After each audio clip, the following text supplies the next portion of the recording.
레위기 16장은 레위기에서 가장 중요한 파트라고 할 수 있습니다. 이는 속죄일에 대한 규례입니다. 우리는 하루에도 12번, 아니 수없이 많은 죄를 짓고 살고 있습니다. 물론 행위로는 죄를 짓고 있지 않지만 우리의 생각과 마음으로 수많은 죄를 짓고 사는 것이 현실입니다. 하지만 예수님께서 단번에 우리 죄를 대신 지시고 십자가 제단에 보배로운 피를 뿌림으로 말미암아 우리는 언제라도 하나님 앞에 나아가서 죄를 구하고 회개함으로 용서받고 하나님과의 관계를 회복할 수 있는 것이 또 우리의 복입니다.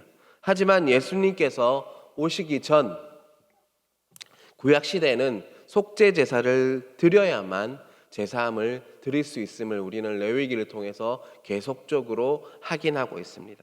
특별히 이스라엘 백성은 매년 음력 7월 10일 날 대제사장이 주도하여서 온 민족이 하루 동안 금식을 하면서 하나님 앞에서 오늘 본문 29절 31절에 보면 스스로 괴롭게 함으로 이렇게 말이 나오거든요. 스스로를 괴롭게 함으로 인해서 회개하는 시간을 가졌습니다. 그것이 바로 대속죄일이라고 부릅니다.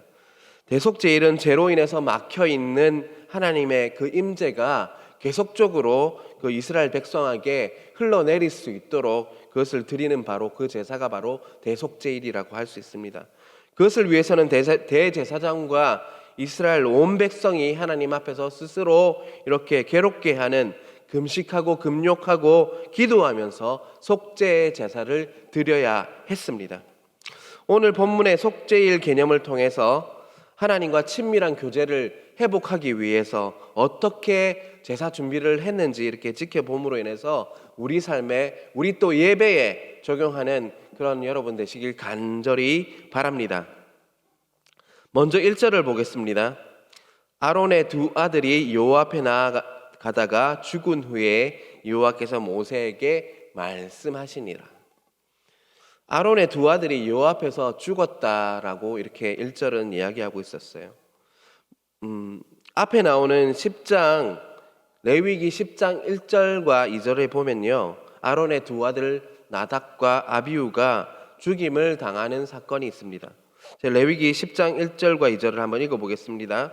아론의 아들 나답과 아비후가 각기 향로를 가져다가 여호와께서 명령하시지 아니하신 다른 불을 담아 여호와 앞에 분향하였더니 불이 여호와 앞에서 나와 그들을 삼킴에 그들이 여호와 앞에서 죽은지라. 아론의 아들 나답과 아비후가 죽은 이유는요, 하나님께서 말씀하신 불이 아니라 다른 불로 불을 담아서 분향을 했기 때문에 죽었다라고 10장 1절과 2절은 말씀하고 있습니다. 그런데 오늘 본문 12절과 12절을 보겠습니다.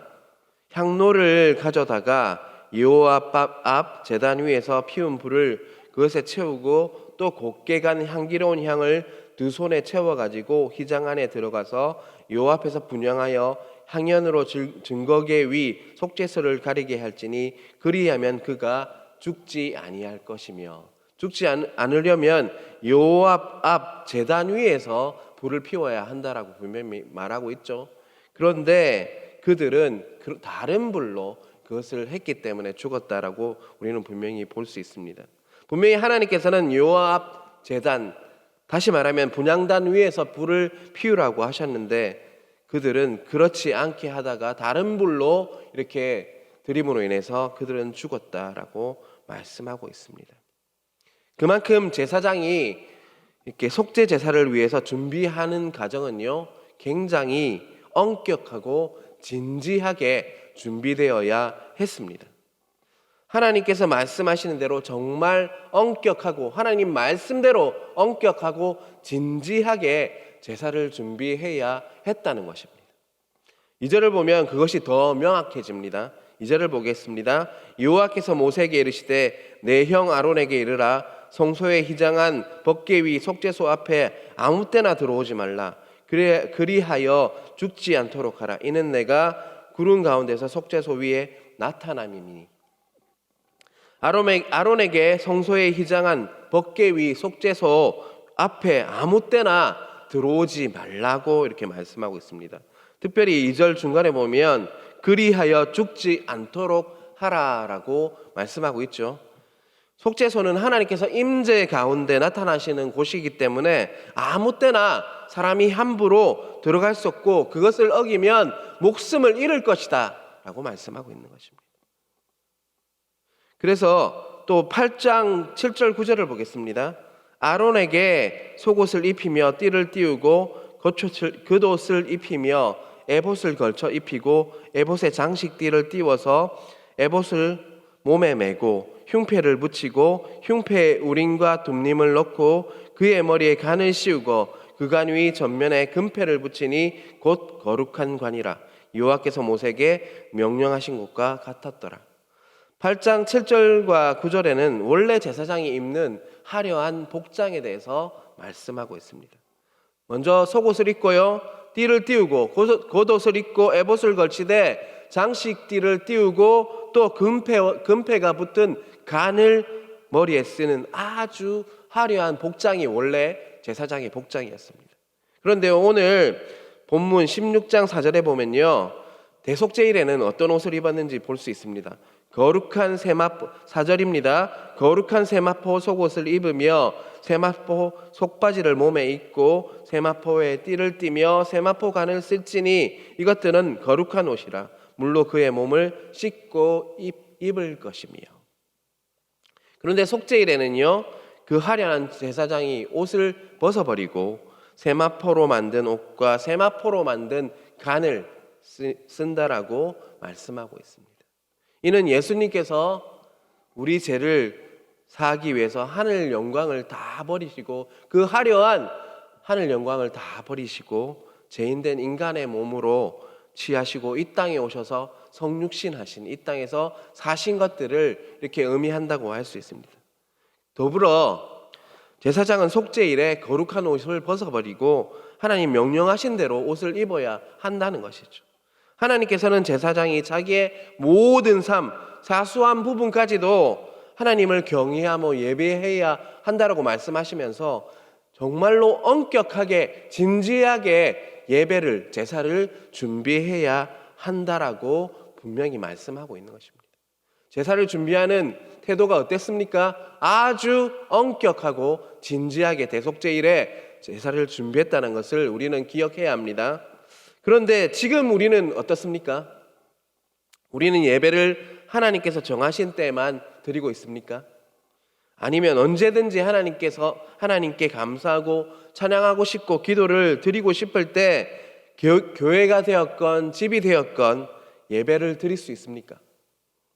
또 어린 양이신 예수님께서 우리의 모든 죄를 지시고 단번에 십자가의 제단에 이렇게 피를 뿌리시고 돌아가심으로 말미암아 우리는 어느 곳이건 또 어느 때이건 우리가 어떤 예물을 가지고 어떤 복장을 가지고 예배를 드리시라도 하나님께서는 우리 예배를 다 받아주십니다. 그것이 가정이 되었건 교회가 되었건 우리 정말 어느 곳에건 허락하신 그곳에서 우리는 예배를 드릴 수 있다는 것입니다. 예수님 때문에 우리는 언제든지 어느 곳에서 예배를 드릴 수 있다는 것이 얼마나 복된 일인지를 우리는 정말 감사해야 할 것입니다. 그런데 또 오늘 그 본문을 통해서 꼭 기억해야 할 부분이 있습니다. 대제사장이 하나님 말씀에 의해서 한 점의 오차도 없이 그 제사를 준비했다는 것이죠. 안 그러면 죽는다고 말씀하셨습니다. 우리는 예배를 준비할 때 그 엄격함과 진지한 태도와 마음으로 예배를 준비해야 한다는 것입니다. 아무 때나 아무 곳이나 우리가 예배를 드리고 싶을 때 예배할 수 있는 큰 은혜를 주셨지만 영과 진리 안에서 우리는 예배를 향한 진지함과 엄격한 태도와 그런 마음이 없다면 과연 우리 예배가 하나님이 기뻐하시는 예배인지 우리는 고민하고 항상 하나님 앞에 물어야 할 것입니다. 진정과 엄격함으로 예배를 준비하는 태도와 마음을 가짐으로 진정으로 하나님께 나아가는 여러분 되시길 간절히 바랍니다. 우리 처음 예수 믿을 때 어땠습니까? 토요일이 되면 설렜지 않습니까? 또 옷도 준비하고 미리 옷도 제일 좋은 옷으로 꺼내 입고 또 헌금도 미리 예전에 분들은 또 다리미로 다렸다고 하지 않습니까?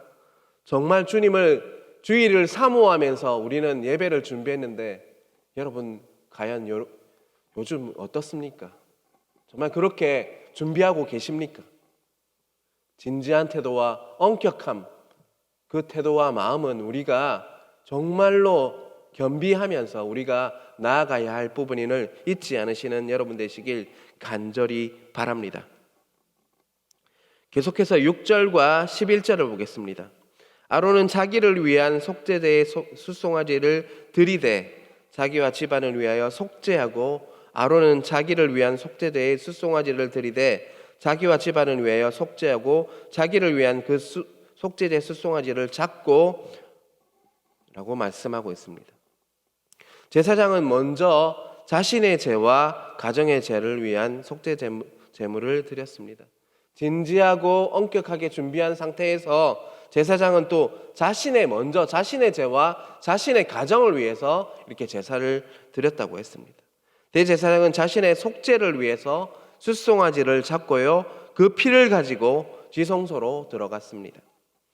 지성소로 들어갈 때 불을 담은 향로와 곱게 간 향을 가지고 들어갔다는 것이죠.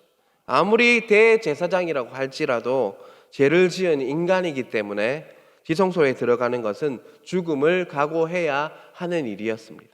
그래서 향을 피워 그 연기로 하나님의 거룩한 임재를 연기로 가려야 했습니다. 그리고 지성소에 들어간 대제사장은 숫송아지를 피를 속죄소에 뿌림으로써 제단과 지성소를 깨끗하게 하는 제사를 드렸습니다. 이러한 절차는 오직 대제사장이 1년에 딱 한 번 할 수 있는 제사였습니다. 아무리 제사장이라고 할지라도 죄를 지은 인간이기 때문에 지성소에 들어갈 때는 죽음을 각오해야 했습니다. 또한 아무리 제사장이라고 할지라도 스스로 죄를 해결할 수 없기 때문이었습니다. 또 아무리 대제사장처럼 의롭게 산다고 했을지라도 평소에 대제사장은 의롭게 살라고 노력했지 않겠습니까? 죄에서 자유할 수 없었다는 것을 보여주는 것입니다. 오직 영원한 속죄제물이 되신 예수님을 통해서만 우리는 죄의 문제를 해결할 수 있음을 다시 한번 깨달으시길 바랍니다. 히브리서 4장 16절 말씀입니다. 그러므로 우리는 긍휼하심을 받고 때를 따라 돕는 은혜를 얻기 위하여 은혜의 보좌 앞에 담대히 나갈 것이니라. 우리는 예수님의 보배로운 피로 말미암아서 대제사장의 권한보다 더 큰 특권을 누리고 있습니다. 대제사장은 1년에 한 번만 지성소에 들어갈 수 있었지만 예수 그리스도를 믿는 우리는 언제라도 하나님의 보좌 앞에 담대히 나아갈 수 있게 되었습니다. 우리는 이렇게 기도합니다. 성령 하나님, 이곳에 임재하여 주시옵소서. 우리는 더 이상 향로의 연기로 거룩하신 하나님의 임재를 가릴 필요가 없습니다. 우리는 예수 그리스도로 말미암아서 의롭다 여겨 주셨기 때문에 아무런 정죄함 없이 담대히 예배의 자리에 들어갈 수 있습니다. 우리는 예수님의 놀라운 은혜를 입어서 매일매일 예배 속에서 하나님을 깊이 만날 수가 있습니다.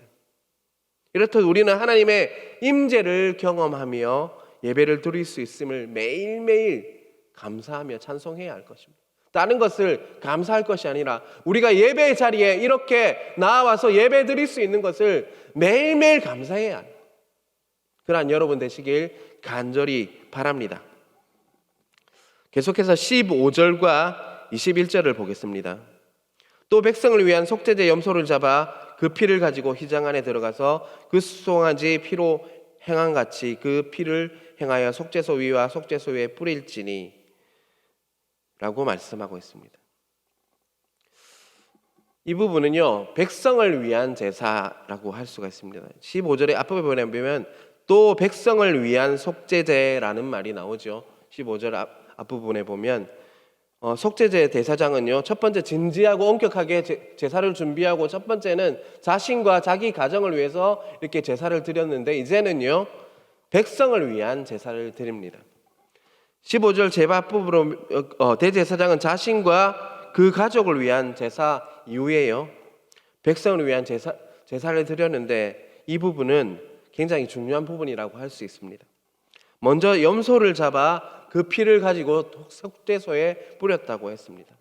이는 이스라엘 백성의 죄로 더럽혀진 그 성소와 해막과 제단을 피를 뿌림으로 인해서 정결케 하기 위한 그 제사라고 할 수 있습니다. 그리고 21절인데요.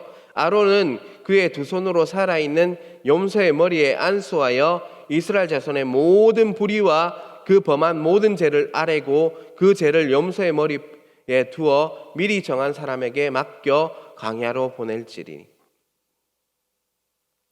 핏뿌림 의식 후에 이렇게 대제사장은 다른 순염소, 첫 번째 이렇게 염소는 잡아서 피를 뿌렸습니다. 다른 순염소를 이렇게 그것을 아사셀 염소라고 하는데 그 뜻은요, 사라지는 염소라고 할 수 있습니다. 대제사장은 아사셀 염소 머리 위에 두 손을 얹고 안수하여서 이스라엘 백성의 온갖 악행을 이렇게 자백한 후에 광야로 내보냈습니다. 그렇다면 아사셀 염소에게 대제사장이 안수하여서 광야로 내보낸 이유가 무엇인지 우리는 궁금해야 합니다. 광야는 어떤 땅입니까? 물도 없고 음식도 없는 죽음의 땅입니다. 그 당시에 그것은 바로 죄인된 우리의 모습입니다. 죄의 싹은 사망이라고 했습니다. 광야는 우리의 그 죄악된 모습을 비참하게 죽어가는 우리의 모습을 의미한다고 할 수 있습니다. 그런데 우리 예수님께서 친히 우리의 모든 죄를 대신 짊어지시고 아사셀 염소 그것처럼 친히 제물이 되셔서 광야로 사라졌다는 것입니다. 예수님께서 십자가에서 이렇게 외치셨습니다. 나의 하나님 어찌 나를 버리십니까? 라고 외쳤습니다. 예수님은 우리 죄를 짊어지신 채 광야의 죽음의 땅, 그 강야에 버려지셨고 우리 대신 죽음을 당하셨습니다. 그 죽음으로 말미암아 누구든지 자신의 죄를 고백하고 또 예수님을 온 마음으로 의지하는 자에게는 제사함의 은혜가 있다는 것입니다. 그리고 그 제사함으로 말미암아 우리는 하나님의 자녀가 되는 권세를 주셨습니다. 그러한 큰 은혜에 대한 감사를 잊지 않으시고 믿지 않는 자들에게 열심히 복음을 전하시는 여러분 되시길 간절히 바랍니다. 계속해서 24절, 25절, 27절에는요 번제를 드렸다고 했습니다. 특별히 27절에 보면요 속죄제 숫송아지와 속죄제 염소의 피를 성소로 들여다가 속죄하였은즉 그 가죽과 고기와 똥을 밖으로 내다가 불사를 것이요 라고 말씀하고 있습니다. 마지막으로 대제사장은 번제를 드렸습니다. 대제사장은 번제를 드리기 위해서 물두멍에서 자신의 몸을 씻고요 그리고 번제를 드렸습니다. 번제는 하나님 앞에서 온전한 헌신을 하겠다고 하는 다짐하는 제사입니다. 특히 27절에 조금 전에 말씀드렸듯이 가죽과 고기와 똥을 이렇게 온전히 불사른다고 했는데 이것은요 그 제물의 모든 그것을 다 태워버린다는 뜻이죠. 이는 하나님 앞에서 모든 것을 다 청산하고 또 온전히 다 청산한 후에 온전히 헌신하겠다는 고백입니다. 우리가 속죄를 받고 하나님으로부터 용서를 받았다는 확신이 있을 때 우리에게 요구되어지는 것은 바로 헌신입니다. 우리에게 태울 것이 있다면 다 태워버리고 또 바칠 것이 있다면 다 바치는 것, 그런 헌신이 필요하다는 것입니다. 사랑하는 성도 여러분, 그 헌신의 절정이 무엇인지 아십니까? 바로 우리가 드리는 예배입니다. 예배. 우리는 예배를 통해서 온전히 자신을 드릴 수가 있습니다. 내 몸과 마음과 내가 가진 모든 것을 예배를 통해서 쏟아내어야 합니다. 인류의 죄, 우리의 죄, 또 나의 죄를 위해서 십자가에서 모든 것을 쏟아내신 그 예수님처럼 우리는 예배를 통해서 내 모든 것들 다 쏟아내어야 한다는 거죠. 최고의 헌신은 다른 것이 아니라 우리가 예배를 임하는 태도와 예배를 향해서 쏟아내는 모든 것입니다. 이제 정말 대속죄일과 같은 그런 날은 필요가 없습니다. 하지만 날마다 십자가를 붙잡고 우리에게 허락한 예배의 자리에서 자신을 온전히 쏟아내어야 합니다. 우리는 예배를 통해서만 우리를 다 드릴 수 있습니다. 그런데 요즘 어떻습니까? 코로나 바이러스로 인해서 우리는 하나님보다 코로나 바이러스를 더 두려워하는 많은 분들을 만나게 됩니다. 부득이한 경우를 제외하고는요, 되도록 주일에 현장에 나와서 예배를 드릴 것을 권면합니다. 교회로 나와서 내 모든 것을 다 쏟아내고 하나님께 예배 드릴 때 우리는 모든 것들, 내 마음과 내 모든 것들을 하나님께 드릴 수 있는 것입니다. 예배가 최고의 헌신인 것을 잊지 않으시는 여러분 각자 되시길 주님의 이름으로 축원합니다. 기도하겠습니다. 하나님 아버지, 감사합니다. 하나님, 오늘 대속죄일 그 개념을 통해서 정말 예배에 대해서 다시 한번 말씀하여 주셔서 너무나도 감사합니다. 하나님, 십자가 위에서 우리 주님께서 모든 것을 다 쏟아내셨듯 예배에서 우리가 내 모든 것들을 다 쏟아낼 수 있는 우리들 될 수 있도록 함께하여 주시옵소서. 코로나 바이러스가 정말 무서운 것이 아니라 하나님이 정말 경외할 대상, 두려운 분이라는 것들, 또 좋으시지만 정말 심판하시고 우리를 향한 그런 것들이 있다는 것을 깨닫는 우리들 될 수 있도록 붙들어 주시옵소서. 하나님, 무엇보다 하나님 전도주의를 우리가 준비하고 있습니다. 하나님, 예수님을 몰라서 죽어가고 예배를 몰라서 하나님께 모든 것을 드릴 수 없는 그들에게 다가서 주셔서 하나님 먼저 일하여 주시고, 또 우리가 가자고 권유했을 때 그들의 마음이 움직여서 이곳에 나와서 또 하나님의 그 복음을 접함으로 인해서, 그 복음으로 인해서 온전히 마음이 변화되고 온전히 새로운 존재가 되는 그러한 일들을 그날 준비하여 주시옵소서. 하나님, 많은 영혼들이 이곳에 와서 예수님 믿게 함으로 인해서 구원을 받게 하시고 하나님 영생 복락을 누릴 수 있는 그러한 복들이 그들에게 허락될 수 있도록 함께하여 주시옵소서. 하나님, 준비하고 하나님 또 하나님 기도하시는 많은 분들이 있습니다. 그들에게 정말 그 기도에 합당한 많은 것들을 주시고 그로 인해서 정말 그날 기뻐서 하나님께 감사하며 하나님께 나아갈 수 있는 많은 자들이 있을 수 있도록 함께하여 주시옵소서. 무엇보다 하나님 말씀을 준비하시는 담임 목사님이 있습니다. 하나님 지혜를 주시고 모든 것들을 부어주셔서 담임 목사님 말씀을 선포할 때 많은 영혼들이 하나님 그 말씀을 통해서 에스겔 골짜기에 하나님 뼈들이 소생했듯 생기가 부어지는 역사가 있을 수 있도록 함께하여 주시옵소서. 이 모든 말씀 살아계신 예수님 이름으로 기도드리옵나이다. 아멘.